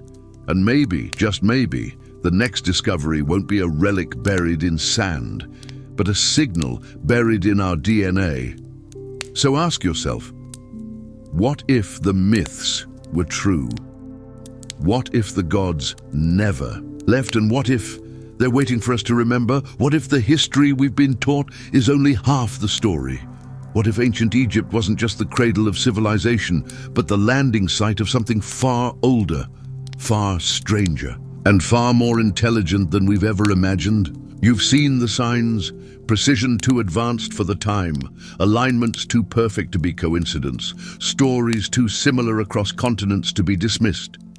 The gods of Egypt may not have been gods at all, but visitors, mentors, watchers, or maybe something more. So now the question is yours to answer. Were the pyramids tombs or machines? Was Akhenaten a heretic or a hybrid? Was the Sphinx a monument or a message? And if they weren't built for the people of the past, could they have been built for us? If you're ready to question everything, the myths, the timelines, the textbooks, then join us next time as we go deeper into the ancient world's most forbidden secrets. Because Egypt was just the beginning, and the stars are calling.